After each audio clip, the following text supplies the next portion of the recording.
ایک سیدوں کا خاندان بھی آیا، ایک ایسی خاتون بھی آئی جس کے ساتھ 3 بیٹیاں تھی، بیٹا بھی کوئی نہیں، خامن فوت ہو گیا۔ مسجد کے ساتھ مہمان خانے بنے ہوتے، وہاں اس نے بچوں کو ٹھہرایا اور نکلی سمرقند میں کہ کوئی آدمی مل جائے اور اس سے کہوں کہ تھوڑی سی مدد ہو۔ وہ چلتے چلتی ایک سیٹ کے پاس، رئیس کے پاس پہنچی۔ جن لوگوں کے پاس دولت آتی ہے نا، وہ کئی دفعہ سخت جملے کہنے لگتے ہیں جو اللہ کو پسند نہیں آتے۔ وہ سیٹ کے پاس گئی تو جا کے کہنے لگی میں غریب ہوں، پریشان ہوں، بلخ میں قحط ہے، سارا زمانہ جانتا ہے، تو میں اس لیے سمرقند آئی ہوں، بیٹیوں کا ساتھ ہے، نہ رہنے کو جگہ ہے، نہ کھانے کو روٹی ہے، نہ پہننے کو کپڑا ہے، مہربانی کر تھوڑی مدد کر۔ جانے لگا ہو کون؟ تو اس سیدزادی نے کان آگے کر کے، ہاں کسی پہ بھی حالات سخت آ سکتے، اللہ سے ڈرنا چاہیے، کان آگے کر کے نہ کہنے لگی میں سیدزادی اور یہاں میرا اپنا کوئی نہیں، مہربانی کر۔ تو وہ سیٹ صاحب، چودھری صاحب کہنے لگے مجھے کیسے پتا چلے گا تو سید ہے؟ تو سیدزادی نے اپنا پلو کھولا اور اپنے آنسو دونوں آنکھوں سے صاف کیے تو کہنے لگی اللہ تیرا بھلا کرے، میں ثابت نہیں کر سکتی کہ میں حضور کا خاندان، میرے پاس کوئی دلیل نہیں، میں نہیں بتا سکتی، چل ٹھیک ہے۔ چلی گئی۔ کسی نے بتایا کہ یہاں کوئی یہودی بھی رہتا ہے، وہ بڑا سخی ہے، یا آتش پرست ہے، یا پارسی ہے کافر غیر، سخی بڑا ہے۔ اس کے پاس گئی، بیٹھی رہی، لوگ بیٹھے تھے، جب چلے گئے تو قریب گئی، کہنے لگی مجبور ہوں، پریشان ہوں، غریب نہیں ہوں۔ کہنے لگا بی بی تجھے کبھی دیکھا نہیں، سمرقند کی اتنی آبادی نہیں، میں سارے شہر، تو کون ہے؟ تو کہنے لگی تعارف نہ ہی پوچھے تو اچھا ہے۔ اس نے کہا چلو اگر پتہ چل جائے تو۔ کہنے لگی میں مسلمانوں کے نبی کی اولاد ہوں۔ مسلمانوں؟ اس نے کہا پیغمبر خدا کی اولاد۔ اٹھ کے کھڑا ہو گیا، بی بی کو ساتھ لیا، گھر گیا، کہنے لگا جو صاف ستھرا کمرہ ہے نا اسے پھر دھو ڈالو، ایک دفعہ پھر دھو ڈالو۔ کمرہ دھلایا، صاف کرایا، پھر کہنے لگا بی بی میرے برتن زیادہ صاف ستھرے نہیں، میں نئے نہ خرید کے لا دوں۔ پھر نئے برتن لایا، پھر اپنے بچوں سے کہنے لگا اونچا نہ بھولنا، یہ سیدہ فاطمہ کی شہزادیاں آئی ہیں، یہاں کوئی شخص اونچی بات نہ کرے۔ پھر کہنے لگا بی بی جو میرا بالکل طیب اور حلال رزق ہے نا، یہ اس میں سے لنگر ہے، لیکن چونکہ میں غیب مسلم ہوں، مجھے سلیقے نہیں آتے، جیسا تیسا بھی ہو نا اسے قبول کر لینا۔ خاتون کو کہنے لگا یہ گھر ہے، جب تک جی چاہے یہاں رہنا، فکر دیکھنا، ہو سکے تو رات اپنے نبی سے سفارش کرنا، میرا بھی کوئی مسئلہ، میری بھی کوئی قبولیت کہیں ہو جائے۔ وہ مسلمان کہلانے والا رات کو سویا، کہتے جنت سجی ہوئی ہے، لوگ جنت میں جا رہے، لائنیں لگی ہوئی ہیں، نبی پاک لوگوں کو جنت میں بھیج رہے ہیں۔ میں بھی دوڑ کے لائن میں لگ گیا، فرشتے نے میرا بازو پکڑا، کا پیچھے ہٹ۔ تو میں دوڑ کے حضور کی بارگاہ میں گیا، میں حضور سارے جنت میں جا رہے ہیں، یہ مجھے نہیں جانے دیتا۔ نبی پاک نے فرمایا تو کون ہے؟ کہ یا رسول اللہ میں مسلمان ہوں۔ کہتے حضور مجھ سے فرمانے لگے کوئی دلیل ہے تیرے پاس؟ دلیل ہے کوئی تیرے پاس؟ میں چپ کر گیا۔ فرمایا میری بیٹی تیرے دروازے پر آ ہی گئی تھی تو دلیلوں کوشنے لگ گیا تھا۔ جا دوڑ جا۔ سویرے آنکھ کھلی تو گلیوں میں ڈھونڈتا پھرتا ہے، تلاش کرتا پھرتا ہے، کونے کونے میں جاتا ہے وہ سادات کا گھرانہ کہاں گیا۔ ڈھونڈتے ڈھونڈتے اس غیر مسلم کے دروازے پہ جا کے پہچان لیا تو کہنے لگا خدا کا واسطہ جو تو نے نوکری کی ہے نا، ان کی مجھ سے 11 گنا لے لے، یہ سادات کا گھر مجھے دے دے۔ تو کہنے لگا کل تو آتا تو شاید بات اور ہوتی، آج بات اور ہے۔ اس نے کہا مہربانی کر۔ کہا نہیں کل تو آتا تو معاملہ اور تھا، آج معاملہ آج اور ہے، رنگ بدل گیا ہے، حالات تبدیل ہو گئے ہیں، اب تو دیکھتا کیا ہے، جا دوڑ جا۔ کہنے لگا نہیں مہربانی کر، دے دے، تو غیر مسلم میں تیرا کیا تعلق؟ کہنے لگا چپ کر، غیر مسلم میں کل تک تھا، کل سے سجدوں سے پیار کیا ہے تو میرے حالات سنور گئے ہیں، وہ جو نظارے تو نے رات خواب میں دیکھے ہیں میں نے جاگتی آنکھوں سے دیکھے ہیں، میں نے جاگتی آنکھوں سے، اور تو نے کسی مفتی پیر عالم کے ہاتھ پہ کلمہ پڑھا ہے؟ میں نے رات محمد عربی کے ہاتھ پہ کلمہ پڑھا ہے، شیخ الاسلام ابن المسلمین خواجہ قمر الدین سیالوی۔ خواجہ صاحب سچ مچ کے شیخ الاسلام تھے، اور اللہ تعالیٰ نے انہیں بڑا ہی اعزاز عطا فرمائی، بڑی بات تھی۔ ایسے شیخ بھی کم دنیا میں ہوتے، اور 20 علماء ان کے مرید تھے۔ پنڈی کے علاقے میں نا اپنے بہت سارے علماء، کسی علماء کی میٹنگ میں گئے تھے، علماء کافی تھے، تو ایک سید عالم تو انہوں نے نماز پڑھائی، عالم بھی تھے اور سید بھی تھے، جماعت کرائی، تو نماز کے بعد پتہ چلا کہ کوئی ایسی واضح غلطی ہو گئی ہے کہ نماز ہوئی نہیں۔ اب ہمارے تو کسی نمازی کو کسی مسئلے کا پتہ چل جائے دوسروں کو جینے نہیں دیتا، کہتا صرف میری نماز ٹھیک ہے، تم سب کی غلط ہے۔ اور پھر بندہ عالم ہو، اسے پتہ ہو مسئلے کا، تو پھر وہ سانس لینے دے، یہ بڑا مشکل کام ہے۔ علم یہاں بالکل زیادہ ہو تو پھر بندے کو حوصلہ ہوتا ہے، اس پہ کو پتہ ہے تھوڑا پانی ہوتا ہے نا برتن میں تو آوازیں زیادہ نکالتا۔ علماء سارے کہنے لگے جی جلدی سے بتائیں جی حضرت صاحب وہ نماز نہیں ہوئی، تو خواجہ صاحب نہ چپ کر جو، پتہ مجھے بھی ہے نماز نہیں ہوئی، پر مسئلہ یہ ہے میرا مولوی نہیں نا، یہ رسول اللہ کا خاندان ہے، اور تیری نسل پاک میں ہے بچہ بچہ نور کا۔ فرمایا کہ حضور کا خاندان ہے، چپ کر جاؤ، طریقے سے بات کرنی، ادب سے۔ اور کوئی عالم ہوتا تو میں لقمہ دیتا، یہ سادات ہیں، چپ کرو۔ چلو کہنے لگے میں نا سوچ رہا ہوں کہ کوئی جملہ مل جائے تو شاہ جی کو کہوں کہ نماز نہیں ہوئی، حالانکہ بڑے عالم تھے خواجہ صاحب، وہ زبردست قسم کے محقق عالم۔ تھوڑی دیر کے بعد کہنے لگے لو جی مجھے نا مل گیا جملہ، میں شاہ جی کو بتانے لگا ہوں۔ کب بتائیں؟ تو سلام لیا آگے جا کے، شاہ جی کے ہاتھ چومے، کہنے لگے حضور آپ کے پیچھے نماز پڑھی ہے، سید ہے تو مزہ بڑا آیا ہے، ان 4 وقتوں کا بڑا ہی مزہ آیا ہے، ہمارا دل کرتا ہے کہ دفعہ یہی نماز دوبارہ نہیں پڑھا دیتے، مزہ ہی بڑا آیا ہے نا، ذرا ایک دفعہ دوبارہ نہیں پڑھا دیتے نماز، مزہ بڑا ہے۔ تو شاہ جی کہنے لگے لگ مجھے بھی رہا تھا نماز کوئی نہیں ہوئی، اور میں کہہ رہا تھا شاید میرا وہم نہیں ہو، لگ رہا تھا کہ نماز نہیں ہوئی۔ تو آپ بڑے سمجھدار آدمی ہیں، آپ نے سید کا ادب بھی بچا لیا ہے اور مسئلہ بھی بتا دیا۔ تیری نسل پاک میں ہے بچہ بچہ نور کا، تو ہے عین نور تیرا سب گھرانہ نور کا۔ ہمارا تعلق اعلیٰ حضرت فاضل بریلوی کے ساتھ ہے، اعلیٰ حضرت فاضل بریلوی رحمت۔ ایک پیر صاحب نے دعوت دی، پیلی بھیت کے پیر صاحب تھے، دعوت دی، ان کے جلسے میں عرس پہ اعلیٰ حضرت گئے، اور جب میرے امام پہنچے تو بے پردہ بیویاں سامنے بیٹھی تھی۔ میرا موضوع نہیں تھا لیکن بات ہو رہی تھی، سوال پوچھا جا رہا تھا تو وضاحت ضروری سمجھ رہا ہوں۔ بے پردہ بیویاں سامنے بیٹھی تھی، اور وہ بزرگ سید بھی کہلاتے تھے۔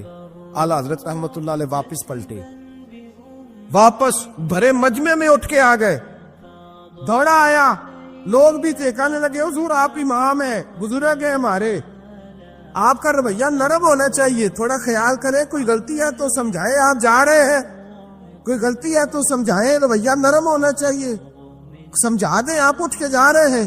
آپ فرمانے لگے جو رسول اللہ کی شریعت کا لحاظ نہ کرے اس کے ساتھ نرم رویہ نہیں رکھنا چاہیے، نرم رویہ نہیں رکھ۔ فرمایا اگر آپ سید نہ کہلاتے ہوتے تو پھر میں کھڑے ہو کے بات کرتا، نرمی صرف اس لیے کی ہے کہ تیری نسل پاک میں ہے بچہ بچہ نور کا۔ لیکن وہ شاہ بھی کوئی قیمتی بزرگ تھے، سید صاحب بھی، اور کہنے لگے حضور بھی میری طرف دیکھیں، بڑے مجمع میں کہتا ہوں مجھ سے غلطی ہوگی، آئندہ نہیں کروں گا۔ اور پھر میرے امام کی شان دیکھیں، جب شاہ صاحب نے بڑے مجمع میں کہا غلطی ہو گئی آئندہ نہیں کروں گا، تو لوگوں نے دیکھا کہ کروڑوں سنیوں کا تنہا امام زمین پہ جھک گئے اور سید کے پیر چومنے شروع کر دیے۔ فرمانے لگے اگر آپ غلطی مانتے ہیں تو میں بھی رسول اللہ کی اولاد کا نوکر ہوں، تو میرے بھائی یاد رکھے ایسے ہی تھوڑا آد ہے، ہم کوئی ایسے گرے پڑے لوگ نہیں جس مرضی آدمی کو اٹھ کے ماننا شروع کر دے۔ ہماری عقیدت بڑی غیرت مند ہے، ہمارے نظریات بڑے پختہ ہیں، اور ایک منٹ کے لیے بھی ہمیں کوئی شرمندگی نہیں، پار کے ادھر پھینکتے۔ ہم کیا سمجھتے ہیں کسی کے درجنوں مرید ہو یا لاکھوں مرید ہو، ہمارے لیے کسوٹی رسول اللہ کی شریعت ہے، نبی پاک کا دین معیار ہے۔ حضرت سلطان باہو رحمت اللہ تعالی علیہ کے ایک خادم ہوئے، ان کا اصل نام امیر بابا لکھا ہے بعض جگہوں پہ، لیکن ان کو کڈن میاں، کڈن میاں، بڈھے میاں کئی ناموں سے یاد کیا جاتا ہے۔ بڑے درویش تھے، صاحب حضوری آدمی تھے، اکثر لوگ دم درود کرانے آتے تھے ان کے پاس۔ بزرگوں کے پاس لوگ آتے ہیں، اللہ کے بندے دعا کرتے ہیں تو اللہ خیر فرما دیتا ہے۔ آج کل کا زمانہ نہیں، اب تو دکانداری ہے نا، ٹوکن چلتے ہیں، تو اللہ تعالیٰ خیر کرے، حالات بڑے عجیب و غریب ہے۔ تو ان کے پاس لوگ آیا کرتے تھے دم کرانے، انہوں نے نا دور ایک برتن رکھا ہوا تھا، تو کوئی آدمی آتا تو تھوڑا سا اس میں نذرانہ ڈالتا، کہتا حضرت جی میرا یہ کام ہے، یہ کر دے۔ وہ خلیفہ تھے حضرت سلطان باہو، وہ گردن جھکاتے، تھوڑی دیر کے بعد سار اٹھاتے، کہتے تیرا کام ہو جائے گا۔ صحیح مسلم کی حدیث ہے، نبی پاک نے فرمایا رب اشغاز اکبر لو اقسم علی اللہ لابرہ، اللہ کے کچھ بندے ایسے ہیں جو اللہ کو قسم بھی دے تو اللہ ان کی قسم پوری کر دیتا ہے۔ ان کے کپڑے مٹی سے بھرے ہوتے ہیں، پر اللہ کو کہہ دیں تو اللہ کر دیتا ہے۔ حضرت سلطان باہو کے وہ خلیفہ کہتے ہو جائے گا تو ہو جاتا۔ پھر کوئی بندہ آ کے کہتا جی نذرانہ ڈال دیا تو کام، گردن جھکاتے، کہتے اپنے پیسے نکال کے لے دا، تیرا کام کوئی نہیں ہونا۔ ایک دفعہ کچھ سید زادیاں آ گئی، انہوں نے آ کے نا اس زمانے میں 100 روپیہ سمجھ لے کہ آج کل 1,00,000 روپیہ بابا جی کے نذرانے والے گلے میں ڈالا اور آ کے کہا کہ بابا ہمارے نا ایک بچے کو سزائے موت ہو گئی اور حلفاً بتاتے ہیں کہ ناجائز پھانسی کا حکم ہوا ہے، تو تیری رب رسول کی بارگاہ تک رسائی ہے، مہربانی کا، سیدوں کا بچہ ہے، مہربانی کا۔ بابا جی نے گردن جھکائی اور کہا اپنا 100 روپیہ نکال کے لے جاؤ، مشکل ہے بچہ بچے تو میں کچھ نہیں کر سکتا۔ سید آدمیاں تھی، روتی ہوئی لوٹ گئی، بچے کی نانی زندہ تھی، ان کو جا کے بتایا تو وہ رونے لگ گئی، کہنے لگی تمہیں بات نہیں کرنی آئی، اللہ کے بندے بڑے نرم دل ہوتے، تمہیں منانا نہیں آیا، ورنہ یہ ہو سکتا تھا۔ میں جاتی ہوں، وہ آئی 100 روپیہ ڈالا، اور بابا جی امیر صاحب کے پاس بیٹھ کے کہنے لگی بابا بات یہ ہے کہ ہم سید ہے سارا ہمارے گھرانے کا، پر چلو آج تک رسائی تیری ہے، آج کل تیرے تعلقات مضبوط ہیں تو مہربانی کر، کوئی غلط بات نہیں، بچے کو پھانسی غلط ہو رہی، مہربانی کر۔ بابا کہنے لگا اماں میرے بس میں نہیں، میں بھی تو اللہ کا کمزور بندہ ہوں نا، مالک کا کمزور بندہ ہوں، کو ضروری نہیں، دعا پہ فضل ہوتا ہے، اگر اس کی مشیت ہو تو پھر بندہ کیا کر سکتا ہے۔ تو اماں یہ کام نہیں ہو سکتا، تو اماں رونے لگ گئی، کہنے لگی کوئی نہیں، میں قیامت کے دن حضور کی بارگاہ میں تیری شکایت کروں گی، میں کہوں گی کہ میں نے بتایا تھا میں سید ہوں، اس نے توجہ ہی نہیں کی، میرا کوئی خیال ہی نہیں کیا۔ بابا صاحب فرمانے لگے اماں پیسے نہ نکالنا، جا تیرا کام ہو جائے گا، جا تو ہو گیا تیرا مسئلہ ہو جائے گا۔ وہ آپ پیسے رکھتے تھے تو سال کے بعد 6 مہینے کے بعد مہینے کے بعد جا کے حضرت سلطان باہو کو دے کے آیا کرنے، وہ وہاں لنگر میں یا کسی جگہ خرچ کرتے۔ جس دن اس بچے کی پھانسی کا وقت تھا نا تو وہ بابا جی حضرت سلطان باہو کے پاس چلے گئے۔ حضرت سلطان باہو کے مزار پہ جو دوست گئے ہیں یا میرے ساتھ گئے ہیں وہ جانتے ہیں کہ گڑھ موڑ سے یوں مڑتے ہیں، آگے دربار ہے، تو گڑھ موڑ پہ حضرت سلطان باہو ان کے استقبال ان کو وہاں پتہ چل گیا کہ وہ آ رہا ہے، آئے دروازے گڑھ موڑ تک، مرید ساتھ تھے، تو حضرت سلطان باہو کہنے لگے یار تو نے اچھا نہیں کیا، اپنے خلیفے تو نے اچھا نہیں۔ کہنے لگے حضور چارہ کوئی نہیں تھا، سید زادیاں آ گئی تھی، حضور کا خاندان تھا، میں کیا کرتا۔ مرید کہتے ہمیں سمجھ نہیں آ رہی کہ یہ کیا ہو رہا ہے، کہنے لگے مجبوری تھی، کیا کرتا، کدھر جاتا، حضور کا خاندان تھا۔ کہا تو نے اچھا نہیں، کہتے ہمیں نہیں سمجھ آ رہی کہ تو نے اچھا نہیں کیا، وہ کہتے ہیں حضور کا خاندان تھا، ہمیں اس کا معنی کیا ہے، کہتے تھوڑی دیر گزری، بچہ وہاں سے رہا ہو گیا، حضرت سلطان باہو کے خلیفہ کا انتقال ہو گیا، وہ وصال کر گئے، وصال ہو گئے، آپ نے جنازہ پڑھایا، دفن کیا، تو غلام کہنے لگے حضور یہ ماجرا کیا ہے؟ آپ فرمانے لگے اس نے اللہ کے حضور دعا کی تھی کہ مولا جناب اسرائیل نے اس دن کسی نہ کسی کی روح لینے آنا ہے نا، تو میری لے جائے۔ اب سید زادیاں دروازے پہ آ گئی ہے تو سادات کو تو خالی نہیں نہ بھیجا جا سکتا، مصطفیٰ کا خاندان ہے، حضور میری روح لے جائی جائے اور اس سید زادے کو چھوڑ دیا جائے۔ فرمایا اس نے اللہ کے حضور قربانی دے کے وَفَدَيْنَاهُ بِذِبْحٍ عَظِيمٍ، ایک سنار نے گلی میں ایک یتیم چھوٹے سے بچے کو گھومتے دیکھا تو سنار بے اولاد تھا، بچے کو اٹھا کے گھر لے آیا، 18 سال اس بچے کی پرورش کی، اس کو پالا پوسا جوان کیا۔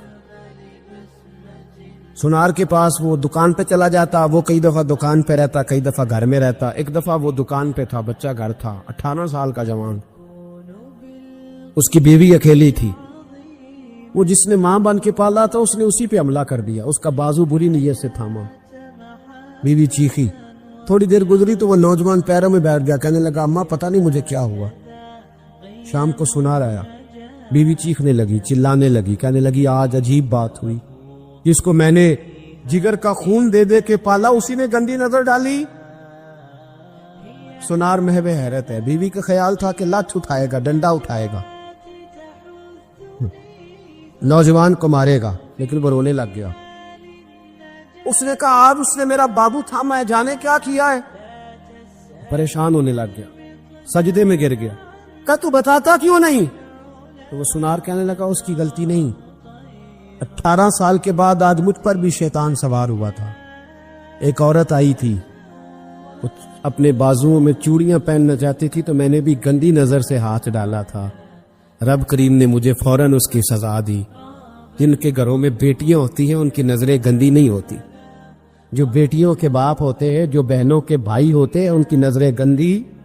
اور اگر تو ٹیلی فون کرتا ہے، تو کسی عورت کے ساتھ تعلق رکھتا ہے، تو یہ بات لکھ لے، امام فخر الدین رازی 1، علامہ اسماعیل حقی 2، ملا جلال الدین رومی 3، امام خازن 4، امام جلال الدین سیوطی 5 حدیث کے استاد اور محدث لکھتے ہیں کہ اگر تو کسی پر گندی نظر ڈالے گا تو تیرا گھر بچ سکتا، یاد رکھ نہیں بچے، اس لیے کہ تیری نظر کسی کی بیٹی کو بیٹی سمجھ، تاکہ تیری بچی کا پردہ قائم رہے۔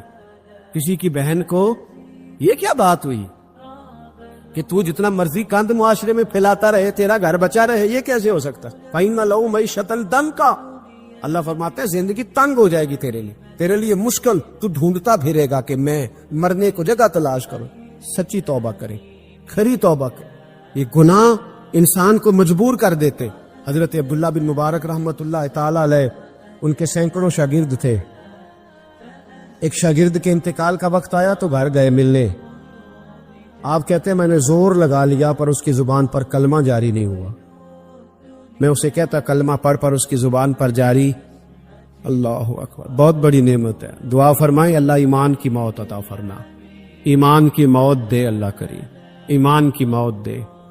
ایسے بھی لوگ دیکھیں ہیں، مسجد نبوی ہے، رسول اللہ کا شہر ہے، سر سجدے میں ہے، روح پرواز کر گئی، روح پر کتنا نصیبوں والا ہے، کتنا نصیبوں والا ہے کہ مسجد نبی میں سر سجدے میں رکھا ہے، اور اللہ تبارک و تعالیٰ نے محبوب کے قدموں میں موت عطا فرمائی۔ تو حضرت عبداللہ بن مبارک کہتے ہیں میں نے اس کو کہا کلمہ پڑھ، تو اس کی زبان پہ جاری نہیں ہوتا۔ میں بار بار کہتا تو وہ منت کرتا، کہتا حضور میں کوشش کرتا ہوں جاری نہیں ہوتا۔ فرماتے میں پریشان ہو کے اٹھا، ابھی میں دروازے پہ پہنچا تھا، اس نے چیخ ماری اور روح پرواز کر گئی۔ بچے رونے لگے، بیوی رونے لگی، تو میں نے اس کی بیوی سے کہا کہ یہ جرم کیا کرتا، اتنا بڑا پاپی پہ کلمہ جاری نہیں ہوا۔ اس کی زوجہ کہنے لگی حضرت جی 2 گناہ تھے اس کے، ایک تو یہ شراب کا عادی تھا، روکتی تھی باز نہیں آتا تھا، اور دوسری بات یہ کہ یہ اپنی اماں کا نافرمان تھا، وہ 2 گلیاں چھوڑ کے رہتی ہے، یہ کبھی ملنے نہیں گیا تھا۔ اس بوڑھی کا کلیجہ اس کی طرف سے بڑی تکلیف میں تھا۔ تو حضرت عبداللہ بن مبارک کہنے لگے جا تو بھی دعا کر، اس کی ماں کو بھی کہہ دعا کرے کہ یہاں تو یہ کلمہ نہیں اسے نصیب ہوا، اللہ کرے اللہ آخرت کی منزلیں اس کی بہتر فرما دے۔ میرے بھائی ایسے گناہ حضرت مالک بن دینار نے توبہ کی انہوں کس طرح؟ فرماتے میں نشے کا عادی تھا، کسی نے مجھے کہا کہ بطور دوائی شراب پی لو تو میں نے پی لی، نشے کا عادی تھا، شراب پیتا تھا۔ اللہ تعالیٰ نے بڑی منتوں اور کوششوں کے بعد ایک بیٹی عطا فرمائی، وہ بھی 2.5-3 سال کی ہوئی تو پردہ کر گئی۔ کہتے میں اس کی قبر پہ بیٹھ کے گھنٹوں روتا، شراب کا عادی تھا۔ ایک دن سویا تو خواب دیکھتا ہوں کہ میرے پیچھے ایک بڑا سانپ لگ گیا، اور سانپ جب منہ کھولتا ہے تو انگارہ نکلتا ہے۔ میں پھر دعا کرتا ہوں اللہ ہمیں معاف فرمائے، اللہ ہم سے درگزر۔ میں کچھ قبرستانوں میں جاتا ہوں تو میں سانپ بچھو پھرتے ہوئے دیکھتا ہوں، اور ڈر آتا ہے کہ ہم یہاں آنے والے ہیں۔ یہ لوگ کہہ رہے ہیں کہ تمہاری تیاری ہے، کسی وقت بھی اعلان ہو جائے گی کہ چلو بھائی چلو فلاں صاحب کا جنازہ ہے، اٹھو۔ لوگ کہتے ہیں جلدی کرو، اور ایک کونے میں ایک شخص یہ بھی کہتا ہے کہ دیگ بھی رکھ لو، مہمان بڑے جمع ہو گئے، اور ایک کونے میں لوگ یہ بھی کہتے ہیں کہ برف ٹھنڈی لے آؤ، لوگوں نے پانی بھی پینا۔ پہلے اعلان ہوتا ہے کہ فلاں فوت ہو گیا، پھر اعلان ہوتا ہے جنازے کا ٹائم ہو گیا، پھر اعلان ہوتا ہے جنازہ اٹھایا جائے گا، اور پھر بات ختم ہو جاتی ہے. پھر کل من علیہ فان، پھر کوئی نہیں پوچھنے آتا. ختم ہو گئے، قصہ ہی ختم ہو گیا. ان لوگوں کی کہانی مٹ گئی، ختم ہو گئے. بڑے بڑے کج کلا، کوئی پوچھنے والا نہیں. موت کا راج ہے، راج ہے موت کا راج. موت راج کرتی ہے بس، اور کسی کا راج نہیں. وہ راج کرتی ہے، جدھر جاتی ہے اسی کا راج ہے، راج کر رہی ہے. تو حضرت مالک بن دینار کہتے ہیں قبرستان میں میں نے دیکھا، میں خواب دیکھتا ہوں، بڑا اژدہا، اس کے منہ کے اندر آگ میرا پیچھا کر رہا ہے. کہتے میں خواب دیکھ رہا ہوں. میں دوڑا، لیکن وہ اژدہا جب میں دوڑا تو میرے آگے آ کے کھڑا ہو گیا. میں مشرق کو دوڑا تو وہاں بھی آ گیا، مغرب کو دوڑا تو وہاں بھی آ گیا. جناب مالک بن دینار کہتے ہیں ایک بوڑھا شخص کمزور مجھے بچانے آیا، پر اس اژدہا نے پھونک ماری تو وہ بوڑھا آدمی دور جا گرا. کہتے میں چیختا تھا، چلاتا تھا. ایک پہاڑی پہ میں بھاگا گیا تو وہاں مجھے میری بیٹی ملی، مجھے فوت ہو گئی. وہ اس اژدہے کے آگے اس نے یوں ہاتھ کیا تو اژدہا پیچھے بھاگ گیا. میں نے بیٹی کو گود میں اٹھایا، میں نے کہا بیٹی یہ کون تھا؟ کہنے لگی ابا یہ تیرا برا عمل تھا، یہ تیرا برا عمل تھا، یہ تجھے کھا جاتا اگر میں نہ ہوتی. تو کہا یہ بوڑھا جو مجھے بچانے آیا یہ کون تھا؟ کہا یہ تیرا اچھا عمل تھا، پر کمزور بڑا تھا، تھوڑا تھا، یہ تیرے برے عمل کا مقابلہ کرنے کی ہمت نہیں رکھتا تھا. حضرت مالک بن دینار کہتے ہیں میری بیٹی نے خواب میں میری داڑھی پکڑ لی اور کہنے لگی ابا میں چاہتی ہوں تو صحیح ہو جا، ایسا نہ ہو کہ پھر تیرے پیچھے یہ اژدہا لگ جائے. حضرت مالک بن دینار کہتے ہیں جب میں سو کے اٹھا تو میری داڑھی آنسوؤں سے بھری ہوئی تھی، اور اس کے بعد میں نے توبہ کی. اس طرح کی توبہ کی کہ پھر میں نے کوشش کی کہ دوبارہ میں اپنے رب کی نافرمانی نہ کروں. حضرت عبداللہ ابن عباس فرماتے تھے جو دنیا میں ہنس ہنس کے گناہ کرتے ہیں نا، ہنس ہنس کے، جھوٹ ہنس ہنس کے بولتے، ہنس ہنس کے لوگوں کی غیبت کرتے، فرمایا یہ جو تمہیں ہنس ہنس کے گناہ کرتے نظر آتے ہیں ان کا رونا قیامت میں دیکھا نہیں جائے، ان کے آنسو قیامت میں دیکھے نہیں جائے. جو ہنس ہنس کے گناہ کرتے یہ روئیں گے. فَلْيَضْحَكُوا قَلِيلًا وَلْيَبْكُوا كَثِيرًا.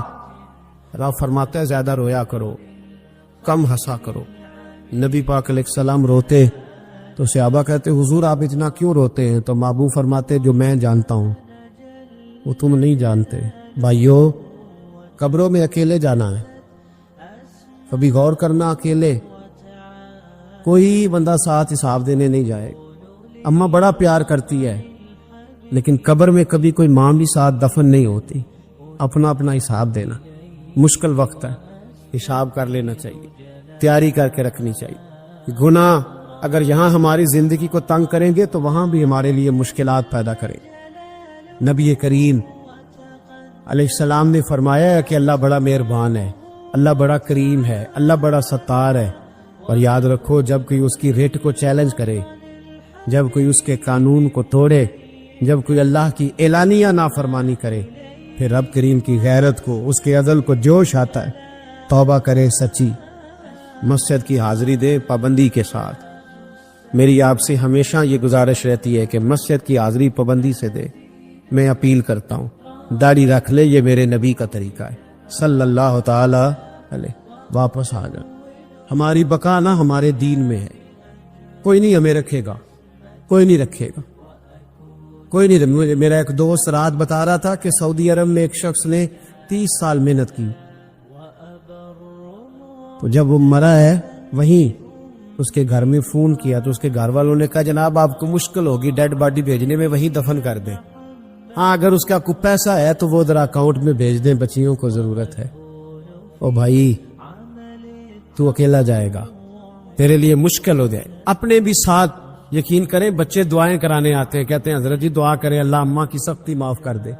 اس کا مطلب کیا ہے کہ اماں اب جائے، اب ہمارا نمبر آئے. بچے تو انتظار کر رہے کہ ابا جائے اور گدی پہ ہمارا نمبر آئے. تیاری ہے، اکیلے جانا ہے، اکیلے سخت سا مرحلہ ہے، اکیلے سارا کچھ فیس کرنا. آج توبہ کریں، وہاں کے کیڑے یہاں رہ کے مارے، اپنے ساتھ ظلم نہ کریں.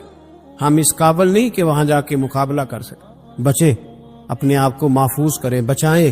حساب اپنا اپنا دینا ہے. کسی باپ نے اگر اپنے بچوں کو حرام کھلایا تو بچے تو نہیں کہہ رہے تھے نا کہ حرام لے کے آ، تو باپ نے حساب دینا، والد نے. لہذا مہربانی فرمائیں، اپنے اوپر رحم کھائیں، اپنے آپ کو سنواریں. آج جمعۃ الوداع ہے، توبہ کریں، اللہ کے نیک بندوں کی صحبت میں بیٹھا کریں، اچھی باتیں سنا کریں تاکہ دل نرم رہے.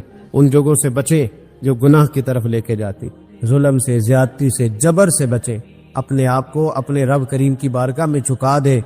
ہمارا کہیں اور گزارا نہیں، کوئی نہیں ہمیں پوچھے گا. اقبال رو پڑے آخری عمر میں، رو پڑے اور اللہ کی بارگاہ میں عرض کرنے لگے، نہ جہاں میں کہیں بھی امان ملی، جو امان ملی تو کہاں ملی، میرے جرم خانہ خراب، تیرے عفو بندہ نواز میں، جے پناہ صرف اللہ رسول کی بارگاہ میں. حضرت مصعب ابن عمیر بڑے مالدار تھے اور بڑے مہنگے جوڑے پہنتے تھے. پھر اللہ نے کرم کیا اور حضور کی غلامی میں آ گئے. میں حضرت مصعب ابن عمیر کو پڑھ کے نا تو ایک جملہ میں نے نیچے لکھا ہے. میں نے کہا اس کا مطلب ہے کہ سوٹوں میں، کوٹھیوں میں، گاڑیوں میں سکون نہیں. سکون تب بھی ہے جب ضمیر مطمئن ہو جائے. مالدار آدمی تھے پر یہاں پھٹے پرانے کپڑوں میں آ گئے، اس لیے کہ وہاں سب کچھ تھا، دل مطمئن نہیں تھا. تو پہلے حبشہ گئے ہجرت کر کے، پھر مکے واپس آئے. نوجوان آدمی، بوڑھا آدمی نہیں، جوان. نبی پاک صلی اللہ علیہ وسلم نے ڈیوٹی لگائی، فرمایا مدینے مجھ سے پہلے جاؤ، جا کے تبلیغ کرو. یہ وہاں گئے کسی کے گھر میں، حضرت اسد بن زرارہ رضی اللہ تعالیٰ عنہ کے گھر میں ڈیرا لگایا. وہاں بنی ظفر کا ایک گھر تھا، ایک حضرت اسد بن زرارہ کا، وہاں تبلیغ کرتے، دین بتاتے. جوان آدمی اور امیر آدمی، منت کرنے کی کیا ضرورت ہے؟ کسی کی منت کرنے کی کیا ضرورت ہے؟ پر دروازے رسول پہ آئے نا. حیدر شاہ اس گلی کدے نہ رول دی، پر ان تے رول گئیاں. آئے نا تو آ کے حضور کی بارگاہ سے پیغام لے کے یہاں پہنچ گئے. حضرت اسد بن زرارہ کے گھر میں ان کا قیام تھا رضی اللہ تعالیٰ. وہ مسلمان ہو چکے تھے اور ان کی خالہ کے بیٹے تھے حضرت سعد بن معاذ، جو قبیلہ بنو اشہل کے سربراہ تھے، اپنے قبیلے کے سردار تھے اور خالہ کے بیٹے تھے. وہاں آ گئے. حضرت مصعب بن عمیر نے تبلیغ شروع کر دی. شروع میں غریب لوگ کلمہ پڑھنے والے تھے، بات ذرا پھیلنے لگی تو حضرت سعد بن معاذ نے خود نہیں کہا، خالہ کے بیٹے تھے نہ، کہا وہ ناراض نہ ہو جائے. حضرت سید ابن حدیر کو بلایا اور بلا کے کہنے لگے، یار تو جا، میرا وہ خالہ کا بیٹا ہے، میں کوئی بات کروں گا تو وہ ناراض ہو جائے گا، جا سمجھا. وہ ہمارے سادہ لوگوں کو کہہ رہے ہیں کہ تمہارے باپ دادا بھی گمراہ تھے، بت پوجتے تھے، واپس آؤ. تو وہ تو ایک نئی طرح ڈالے، جا کے. اب وہ بھی سردار بندے تھے. دوسرا یہ کہ اگر کوئی کسی کو اشتعال دلا کے بھیجے، وہ کسی کو کہہ کے بھیجے کہ جا کے کمال کر دے، تو ہی ہے جو اٹھا سکے. تو آپ کو پتہ ہے چودھری صاحب کو تو 3 دفعہ چودھری صحیح کر کے کہہ دے تو کام ویسے ہی اللہ ماشاءاللہ اوپر چلا جاتا ہے. چودھری صاحب کہتے ہیں میں چودھری بن کے دکھانا ہے، ہو ہی نہیں سکتا. سیٹھ صاحب کو 2-4 دفعہ یہ آپ نے کہنا ہے آپ سیٹھ صاحب ہیں تو معاملہ جو ہے وہ اوپر چلا جاتا ہے. کہ جوان بچے ہیں ان کو آپ کہہ دیں کہ اتنا تو جوان ہے اور فلانا تجھے بات کر گیا، پہلے بیچارہ چاہے بھول بھی گیا ہو، وہ چلا جاتا ہے گھر سے بندوق لینے. انہوں نے کہا بڑی باتیں کی، پورا غصہ لے گیا نا. یہ بھی ایک لہجہ تھا. جواب میں حضرت مصعب ابن عمیر کا بھی لہجہ تھا. اب باتیں کرتے رہے تو یہ ہنستے رہے. تو یار اس رستے کا مسافر ہی نہیں. یہ تو ان کو پوچھنا جو مسافر ہیں، کہہ جو کہنا ہے. تو تر شروع ہو کے گالی 1000 دے، یہ وہ نشہ ہی نہیں جو کوئی ترشی اتار دے. تو کر جو تو نے بات کرنی ہے وہ کرتے ہیں. جب غصہ ٹھنڈا ہو گیا، سارا کچھ کہہ چکے تو